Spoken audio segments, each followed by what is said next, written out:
కానీ మన దేవుడు మనకున్న రోగాలన్నీ తగ్గించగలడు. మన దేవుడు మనకున్న కష్టాలన్నీ తీసివేయగలడు. మన దేవుడు మనకున్న రోగాలన్నీ మాన్పివేసి సంతోషంగా మనల్ని ఉంచే దేవుడు. నమ్ముతారా? అందరూ నమ్ముతారా? దేవుడు మన జీవితాల్లో కార్యాలు జరిగిస్తాడండి. విశ్వాసంతో వేడినప్పుడు దేవుడు మన జీవితంలో కార్యం జరిగిస్తాడు. ఇంకొక స్త్రీ గురించి మనం చూద్దాం. మత్తయి సువార్త 15వ అధ్యాయము 28వ వచనం. మత్తయి సువార్త చదవండి. నిజమే ప్రభువా, 28వ వచనం చదవండి. అందుకు యేసు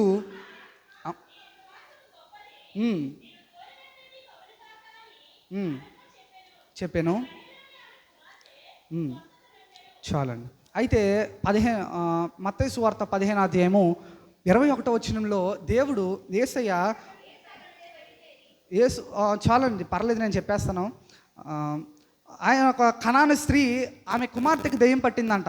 యేసయ్య ఒక ప్రదేశంలో కూర్చున్నప్పుడు ఆయన అక్కడ నుండి బయలుదేరి తూరు సీదోను అనేటువంటి ప్రాంతానికి వచ్చినప్పుడు, అయితే ఆ ప్రాంతంలో ఒక కనాను స్త్రీ ఆయన యొద్దకు పరిగెట్టుకుంటూ వచ్చి, యేసు ప్రభువా, దావీదు కుమారుడా, నన్ను కరుణింపుము, నా కుమార్తె దెయ్యము పట్టి బహుబాధపడుచున్నది అని కేకలు వేసిందంట.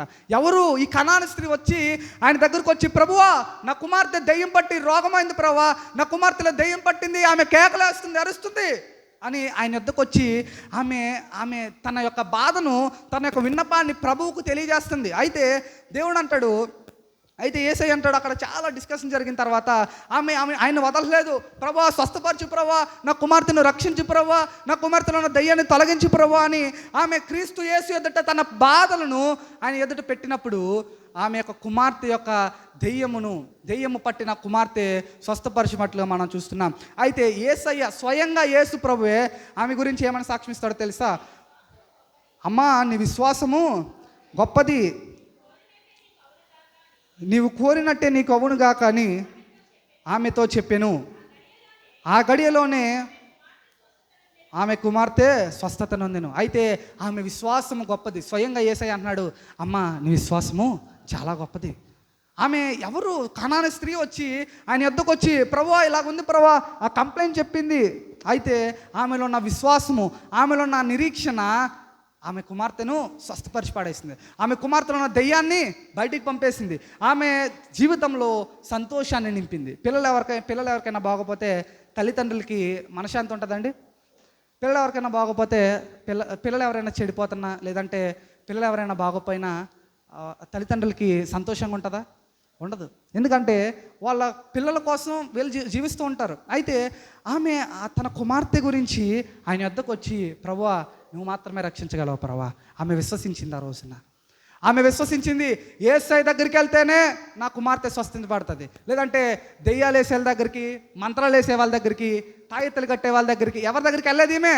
ఎవరి దగ్గరికి వచ్చిందంటే స్వయాన యేసు క్రీస్తు ప్రభు దగ్గరికి వచ్చింది. ఆమె యొక్క బాధను, ఆమె యొక్క కష్టమును, ఆమె యొక్క చింతను ఆయన యొద్ద పెట్టినప్పుడు విశ్వాసంతో అడిగింది. విశ్వాసంతో అడిగినప్పుడు గొప్ప గొప్ప కార్యాలు చేశాడు మన దేవుడు. విశ్వాసంతో అడిగినప్పుడు గొప్ప గొప్ప కార్యాలు ఆయన ఆమె జీవితంలో చేసినట్లుగా మనం చూస్తున్నాం. అయితే ఈ మూడో వ్యక్తి గురించి చెప్పి నేను ఇంకా ఎదురుకు వెళ్ళడానికి ప్రయత్నిస్తాను. అయితే రక్తస్రావం గల స్త్రీ ఎంతమందికి తెలుసండి? లూకా సువార్త 8వ అధ్యాయం 28వ వచనం చూద్దాం. లూకా సువార్త 8వ అధ్యాయము 48వ వచనం అండి. అందుకైన చదవండి. నీ విశ్వాసము నిన్ను స్వస్థపరిచెను. చాలండి. అయితే ఈ విశ్వాసము, రక్తస్రావము గల ఒక స్త్రీని ఈరోజు ఈమె గురించి మీ అందరికీ చెప్పాలని నేను ఆశపడుతున్నాను. అయితే 12 సంవత్సరాల నుండి, ఎన్ని సంవత్సరాలు అందరూ చెప్పాలి? 12 సంవత్సరాలు అందరూ చెప్పాలి. 12 సంవత్సరాలు 12 సంవత్సరాల నుండి ఒక రక్తస్రావం గల స్త్రీ 12 సంవత్సరాల నుండి రక్తస్రావం కలిగి ఉంది. అయితే ఆమె ఎంతోమంది వైద్యుల దగ్గరికి వెళ్ళిందంట, ఎంతోమంది డాక్టర్స్ దగ్గరికి వెళ్ళింది. తన దగ్గరున్న డబ్బంతా ఖర్చు పెట్టింది. తన ఆస్తులు అమ్మి తన వైద్యం కోసం డబ్బు ఖర్చు పెట్టి అనేక మంది వైద్యులను కలిసి అక్కడ ప్రయోజనం లేక క్రీస్తు యేసు దగ్గరికి వచ్చింది ఆమె, రక్తస్రావం గల స్త్రీ. అయితే ఆమె ఏమని తలంచిందంటే, యేసు వస్త్రపు చెంగును మాత్రం ముట్టితే నేను స్వస్థపరచబడతానని విశ్వసించింది. విశ్వాసంతో ఆమె ప్రయత్నించినప్పుడు ఆయన వస్త్రపు చెంగును ముట్టుకున్నప్పుడు ఆ గడియలోనే ఆమె శరీరంలో ఉన్న రక్తము ఏమని ఉంటుందంటే, ఆ గడియలోనే చదువుతారా ఎవరైనా? ఆ గడియలోనే ఆమె శరీరంలో ఉన్న రక్తము కట్టబడెను అని వాక్యం మనం చూస్తున్నాం. ఆమె వస్త్రపు చెంగు ముట్టెను, చాలండి, వెంటనే ఆమె యొక్క రక్తస్రావము నిలిచిపోయింది. అయితే అటువంటి గొప్ప విశ్వాసము ఆమె కనపరిచింది. అయితే ఆయన వస్త్రపు చెంగును ముట్టితే చాలు నేను స్వస్థపరచబడతానని ఆమె విశ్వసించింది. ఆ కారణం చేత ఆమె విశ్వాసము, దేవుడే స్వయంగా అంటున్నాడు, అమ్మ నీ విశ్వాసము గొప్పది, నీ విశ్వాసం గొప్పది, నువ్వు అయినట్టే, నువ్వు కోరినట్లు అయింది కదా, నీ విశ్వాసం గొప్పది. అందుకే ఆయన అంటాడు, విశ్వాసం లేకుండా దేవునికి ఇష్టడైనట అసాధ్యము. ఈమెలో విశ్వాసం ఉంది, దేవునికి ఇష్టకరంగా జీవించింది. ఆయన యొద్దకు వచ్చి ఆయన వస్త్రపు చెంగును ముట్టి స్వస్థపడినట్లుగా మనం చూస్తున్నాం. అందుకే మత్తయి సువార్త 17వ అధ్యాయం 20 వచనం చదువుదాం ఒకసారి. మత్తయి సువార్త 17వ అధ్యాయము 20వ వచనం. అందుకు ఆయన మీ అల్ప విశ్వాసము చేతనే, చదవండి, ఉన్నాయడలా ఈ కొండను చూచి ఇక్కడ నుండి అక్కడికి పొమ్మనగానే అది పోవును, ఉండదని. చాలండి. అయితే మనం చూసాం కదండి 20వ వచనంలో, అందుకు ఆయన మీ అల్ప విశ్వాసం చేతనే. ఈరోజు ఈ మాట మనందరికీ ఆయన చెప్తున్నాడు. మీ అల్ప విశ్వాసం చేతనే మీ జీవితంలో ఉన్న కష్టాలు పోవట్లేదు, మీ అల్ప విశ్వాసం చేతనే మీ జీవితంలో ఉన్న ఇబ్బందులు పోవట్లేదు. ఎప్పుడైతే మీ విశ్వాసం చేత మీరు ఆయన్ని వేడుకుంటారో, ఆవగింజంత విశ్వాసం మీలో ఉంటే, ఎవడైనా నువ్వు ఈ కొండను చూచి అక్కడికి పోయి పడమంటే అది పడుతుంది. ఆయన వాక్యం స్పష్టంగా సెలవుస్తుంది. మీలో ఆవగింజంత విశ్వాసం ఉంటే సరిపోతుంది. మీలో ఆవగింజంత విశ్వాసం ఉంటే మీరు ఏదన్నా చేయగలరు, అసాధ్యమైనది ఏది మీకు ఉండదు. మీలో ఆవగింజంత విశ్వాసం ఉంచుకొని మీరు ఈ కొండను చూచి పోయి పడమంటే అది పడుతుందని ఆయన వాక్యం స్పష్టంగా సెలవుస్తుంది. ప్రియ సంగమా, నా ప్రియ సహోదరుడు, సహోదరి, ప్రియ సహోదరులారా, మనము క్రీస్తునందు విశ్వాసం కలిగి ఉండాలి. ఆయన విశ్వాసంతో మనం ఆయన అడిగినప్పుడు ఖచ్చితంగా ఆయన కార్యాలు చేయగలడని మనము ఆయన యందు విశ్వసించాలి. అయితే ఆయన అంటున్నాడు, ఆవగింజంత విశ్వాసము మీలో ఉంటే సరిపోదు. ఈరోజు అట్లాంటి విశ్వాసం మనలో ఉందా? ఆమె కుమార్తె కోసం ఆయన వచ్చింది, ఆ విశ్వాసం మనలో ఉందా? 10 మంది కుష్ఠరోగులు ఆయన వద్దకు వస్తే 10 మంది స్వస్థత పడినప్పుడు 10 మంది వెళ్ళిపోయినప్పుడు ఒకటి తిరిగి వచ్చి, ప్రభువా నీ వలన ఈ యొక్క కుష్ఠరోగము తగ్గించబడింది ప్రభువా. కుష్ఠరోగం అంటే మహాభయంకరమైన వ్యాధి. అది లాస్ట్ వీక్ ఆ వాక్య భాగాన్ని మనం విన్నాం. అయితే ఇట్స్ వెరీ డేంజరస్ డిసీజ్ అనమాట. చాలా దారుణమైన పరిస్థితి కుష్ఠరోగం వచ్చిన వాడికి, ఎక్స్ప్లెయిన్ చేయలేము అది. అటువంటి పరిస్థితిలో ఉండి ఆడు తిరిగి వచ్చి, ప్రభువా నేను స్వస్థపరచబడినాను ప్రభువా, ఆ విశ్వాసం నాలో ఉన్న ఈ యొక్క కుష్ఠ వ్యాధి తగ్గిపోయింది ప్రభు అంటే, ఆయన అంటాడు, నీ విశ్వాసము నిన్ను స్వస్థపరిచింది, నీ విశ్వాసం నిన్ను స్వస్థపరిచింది. అయితే ఈరోజు అట్లాంటి విశ్వాసం మనలో ఉన్నప్పుడు మన యొక్క కష్టాల నుండి, మన యొక్క ఇబ్బందుల నుండి, మన యొక్క సమస్యల నుండి మనం విడిపించబడటానికి ఇవి విశ్వాసము మనల్ని బలపరుస్తుంది. నమ్మిన వారి స్తోత్రం చెప్దామా? హల్లెలూయా, హల్లెలూయా. ఈరోజు అట్లాంటి విశ్వాసం మనలో ఉండాలి. ప్రియ సంగమా, అట్లాంటి విశ్వాసం కలిగి ఆయన యందు విధేయులుగా జీవించి, ఆయనకి ఇష్టలుగా జీవించి, విశ్వాసం కలిగి ఆయన మార్గంలో జీవించాలని ఆశిస్తున్నాను. అయితే హెబ్రీలకు రాసిన పత్రిక 12వ అధ్యాయం 2వ వచనం చదువుదాం. హెబ్రీలకు రాసిన పత్రిక, మనము కూడా ప్రతి భారమును సులువుగా చిక్కులు పెట్టు పాపమును విడిచిపెట్టి విశ్వాసమునకు కర్తయు దానిని కొనసాగించువాడనైనా యేసు వైపు చూచుచు మన ఎదుట ఉంచబడిన పందెములో ఓపికతో పరిగెత్తుదము. చాలండి. అయితే అపోస్తలుడైన పౌలు హెబ్రీలో ఉన్న సంఘానికి ఆ రోజు పత్రిక రాస్తూ అంటాడు, మనము కూడా ప్రతి భారమును సులువుగా చిక్కుపెట్టు పాపమును విడిచిపెట్టి విశ్వాసమునకు కర్తయు దాన్ని కొనసాగించువాడైన యేసు వైపు చూచుచు మన ఎదుట ఉంచబడిన పందెములో ఓపికతో పరిగెత్తుదాము. ఈరోజు ఈ లోకంలో వీ హ్యావ్ టు రన్. నడుస్తూ ఉంటే రోజులు గడవండి, నడుస్తూ ఉంటే నడుచుకుంటూ వెళ్దాంలే, అది చేద్దాంలంటే రోజులు గడవు. మనము పరిగెట్టాలి. ఎలా పరిగెట్టాలంటే యేసు వైపు చూచుచు మన ఎదుట ఉంచబడిన పందెంలో ఓపికతో పరిగెట్టాలి. ఎవరు విశ్వాసాన్ని కర్త? ఎవరు? యేసయ్య విశ్వాసానికి కర్తగా ఉన్నారు. ఆయన మన జీవితంలో ఉంచుకున్నప్పుడు, ఆయన మన విశ్వాస జీవితంలో ఉంచుకున్నప్పుడు విశ్వాసంతో బలపడటానికి, విశ్వాసంలో స్థిరపడటానికి అవకాశం ఉంటుంది. అయితే మన దేవుడు విశ్వాసానికి కర్త, దాన్ని కొనసాగిస్తాడు. ఆయన ఎవరంటే ఆయన విశ్వాసానికి కర్త, దాన్ని కొనసాగించేవాడు. అయితే ఆయన వైపే చూడాలి. మన ఎదుట ఒక గురి ఉంది, ఒక లక్ష్యం ఉంది. అదేంటంటే పరలోకము అనేటువంటి ఒక లక్ష్యం ఉంది. ఆ లక్ష్యాన్ని ఛేదించుకోవాలంటే, లక్ష్యాన్ని మనం పొందుకోవాలంటే యేసు వైపు చూచుచు, విశ్వాసంతో ఆయన వైపు చూచుచు, ఓపికతో పరిగెట్టవలసిన బాధ్యత, భారము మన మీద ఉంది. ఈరోజు ప్రతి ఒక్క యవనస్తుడు కూడా ఆ విశ్వాసమును కర్త అయిన యేసును అనుసరించాలి. చాలామంది చాలామంది యవనస్తులు చూస్తున్నప్పుడు, యవనస్తులు ఎవరో సినిమా హీరో ఉంటాడండి. మరి గ్రామంలో నాకు అంతగా తెలియదు, కానీ ఎవరో ఉంటారు సినిమా హీరో. ఇది ఆడికి దేవుడు. మన దేవుడు మనకొద్దు. మనకెవరు కావాలంటే ఎవడో నలుగురిని కొట్టి, ఎవడో షూట్ చేసినాడు మనకు దేవుడు అయిపోతాడు. అయితే యవనస్తులు విశ్వాసంలో బలపడాలి. కానీ ఈరోజు సమాజంలో యవనస్తులు ఎలా ఉన్నారు తెలుసా? ఎవడైనా ఒక మంచి సినిమా తెస్తే వాడికి ఫ్యాన్ అయిపోతున్నాడు. ఎవడైనా 4 మంచి మాటలు చెప్పి 4 పథకాలు ఇచ్చేస్తే పొలిటీషియన్ అడిగి దేవుడు అయిపోతున్నాడు. కానీ ఈరోజు మనకు విశ్వాసాన్ని మనలో ఉంచి మనల్ని కొనసాగిస్తూ ఉన్న మన దేవుని వైపు మనం ఆధారం చేసుకోవాలి. మన దేవుని మనం ఆధారం చేసుకుని మన ఎదుట ఉంచబడిన పందెంలో ఓపికతో పరిగెట్టాలి. యవనస్తులు దేవునిలో బలపడాలని ఈరోజు మీ అందరికీ తెలియజేస్తున్నాను. చూసినప్పుడు యవన స్త్రీలు ఎక్కువ ఉన్నారు, యవన పురుషులు తక్కువ ఉన్నారు. అయినప్పటికీ అందరికీ వాక్యం చెప్పాలి కాబట్టి నేను ఈ విధంగా చెప్పవలసి వస్తుంది. సో మనము ఆవగింజంత విశ్వాసం మనలో ఉంచుకొని ఎవరినైనా ఏ సమస్య అయినా మనం ఈజీగా తొలగించుకోవచ్చు. ఏ సమస్యనైనా మన సమస్యల నుండి, మన ఇబ్బందుల నుండి రక్షించుటకు సమర్థత కలిగిన వాడు మన దేవుడు. ఈరోజు మన ఎదుట ఉంచబడిన పందెంలో ఓపికతో పరిగెట్టాలి, గురి వద్దకే పరిగెట్టాలి. ఎవరి వైపు చూస్తుంటే విశ్వాసమునకు కర్తయు దాన్ని కొనసాగించి వాడునైనా యేసు వైపు చూచుచు మన ఎదుట ఉంచబడిన పందెములో ఓపికతో పరిగెత్తుదాము. యేసు వైపు చూసినప్పుడు అనేకమైన గొప్ప కార్యాలు జరుగుతాయి. పేతురు యేసు వైపు చూచాడండి. చూసాడా చూడలేదా? పేతురు యేసయ్య వైపు చూచాడు. యేసయ్య వైపు చూచినప్పుడు, ఆయన ఆధారం చేసుకున్నప్పుడు ఆ విశ్వాసం ఆయనలో ఉంది. నేను నీటి మీద నడవగలను. ఎందుకంటే ఆ పవర్స్ ఎవరిచ్చాడు? దేవుడు. నా దేవుడు నాకు పవర్స్ ఇచ్చాడు కాబట్టి ఈ నీటిపైన నేను నడవగలను. ఆ విశ్వాసం తనలో ఉంది. అయితే ఆయన యేసు వైపు చూచినప్పుడు కొన్ని అడుగులేశాడు. ఎప్పుడైతే లోకం వైపు చూశాడో, ఎప్పుడైతే ఆ గాలి వైపు చూశాడో, పడిపోలేదా? ఈరోజు ఎంత ఎత్తుకెళ్ళినా, ఎంత విశ్వాసంలో ఉన్నా చిన్న తప్పుల వల్ల మనం పడిపోతుంటాం. అయితే మనం ప్రార్థన చేయాల్సింది ఏంటంటే, ప్రభువా నీ విశ్వాసం నాలో పెంపొందించి ప్రభువా, దినదినము మన విశ్వాసము పెరుగుతూ ఉండాలి. ఎప్పుడు కూడా మన విశ్వాసాన్ని తగ్గించుకోకూడదు. దినదినము విశ్వాసమును మన యొద్దకు పెంచుకుంటూ ఉందాం. అయితే చిన్న వాక్యం చెప్తాను. విత్తనాలు విత్తువాడు విత్తుటకు బయలుదేరాడంట.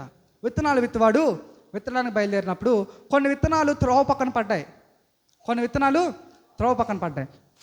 విత్తనాలు రాతి నేలన పడ్డాయి, కొన్ని విత్తనాలు మంచి నేలన పడ్డాయి, కొన్ని విత్తనాలు ముండ్ల పొదల్లో పడ్డాయి. అయితే ఈరోజు మీకు నేను చెప్పదలుచుకున్న విషయం ఏంటంటే, మంచి నేల ఎవరంటే మన దేవుడే. మనము ఆయన యందు పడాలి, ఆయనలో మనం పడాలి. ఆ నేల అయిన క్రీస్తులో మనం పడ్డప్పుడు మనం ఏమంటామంటే 60 30 60 100 ఫలిస్తాం. ఎప్పుడైతే ఆ మంచి నేలను పడిన విత్తనములు ఏ విధంగా 30 60 100 ఫలించాయో, అలాగా మనము విశ్వాసంతో క్రీస్తు అనేటువంటి ఈ క్రీస్తులో మనం పడ్డప్పుడు, లేదంటే క్రీస్తుకు వంటగట్టుబడి ఉన్నప్పుడు ఆయన అంటాడు, నిజమైన ద్రాక్షవల్లి నేను, నా తండ్రి వ్యవసాయకుడు. ఫలించు ప్రతి తీగను మరెక్కువగా ఫలించేలా చేస్తాను, ఫలించని ప్రతి తీగను త్రుంచివేసి అగ్నిలో కాల్చివేస్తాం.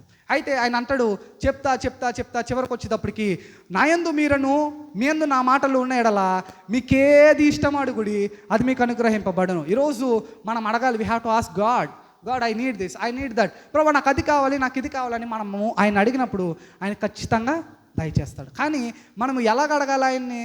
మనం ఎలాగడాలని విశ్వాసంతో అడగాలి, ఆయనలో అంటుకట్టుబడి జీవించాలి. ఈరోజు ప్రతి ఒక్క యవనస్తుడికి, ప్రతి ఒక్క యవనస్తురాలకి నేను చెప్తున్న విషయం ఏంటంటే, ఈరోజు క్రీస్తులో ఫలించాలి. ఈరోజు మనకు ఇవ్వబడిన అంశము క్రీస్తులో విశ్వాసంలో ఫలించండి. ఆయనలో మనం అంటుకట్టుబడి జీవించినప్పుడు 30 60 100 ఆశీర్వదింపబడతాం. అట్టి కృపను దేవుడు మనందరికీ దయచేస్తాడు, ఆశీర్వదిస్తాడు. ఆయన అందరినీ నమ్మిన వారందరూ స్తోత్రం చెప్దామా? హల్లెలూయా.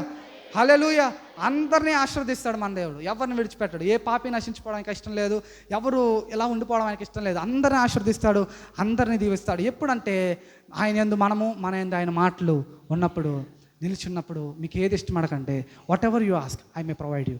వాట్ ఎవర్ యూ ఆస్క్, ఏది అడిగినా నేను మీకు ఇస్తాను. మీరు ఏది అడిగినా, ఏదన్నా పర్లేదు, మనం ఆయన అడిగినప్పుడు ఖచ్చితంగా మన దేవుడు మనకిస్తాడు. కానీ ఇది జరగాలంటే మనలో విశ్వాసం ఉండాలి.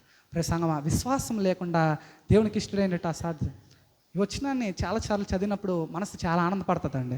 మనసులో ఒక భారం తగ్గిపోయినట్లు అనిపిస్తుంటుంది. ఎందుకంటే విశ్వాసం లేకుండా ఆయనకి ఇష్టమైనట అసాధ్యము. ఆవగించేంత విశ్వాసం మనలో ఉంటే గొప్ప గొప్ప కార్యాలు చేయడానికి దేవుడు మనకి శక్తినిస్తాడు. అయితే కీర్తనల గ్రంథము మనకి ఇవ్వబడిన, ఈరోజు ఇవ్వబడిన వాక్య భాగాన్ని చదువుకుందాం. అందరికి అర్థమైంది కదా, విశ్వాసంలో ఎలా ఫలించాలి? అందరికి అర్థమైంది కదా, అర్థమైందండి. విశ్వాసంలో మనం క్రీస్తులో ఫలించాలి. క్రీస్తుకు అంటకట్టుబడి జీవించినప్పుడు 30దంతలుగా, 60దంతలుగా, 100ంతలుగా మనం ఆశీర్వదిస్తాం, మనం ఫలింపబడతాం. అటు కృపను దేవుడు మనందరికీ దయచేయను గాక. ఆమేన్. కీర్తన గ్రంథము 23వ అధ్యాయము. యెహోవా నా కాపరి, నాకు లేమి కలదు. చదవండి. పచ్చిక గల చోట్లను పరుండజేయుచున్నాడు, శాంతికరమైన జలముల యొద్ద నన్ను నడిపించుచున్నాడు. చాలండి, చాలు. దావీదు గొప్ప రాజు, కానీ ఆయన ఎప్పుడైతే గొర్రెల కాపరిగా ఉన్నాడో ఆయన అంటున్న మాట ఏంటంటే యెహోవా నా కాపరి. అందరూ చెప్దామా, యెహోవా నా కాపరి చెప్పాలి, యెహోవా నా కాపరి. అయితే దావీదు అంటున్నాడు, the lord is my shepherd, యెహోవా నా కాపరి, నాకు లేమి కలుగదు. అలాగనే మనము ఇంకో వాక్యం చదువుదాం. యోహాను సువార్త 10వ అధ్యాయము 11వ వచనం. యోహాను సువార్త, నేను గొర్రెలకు మంచి కాపరిని,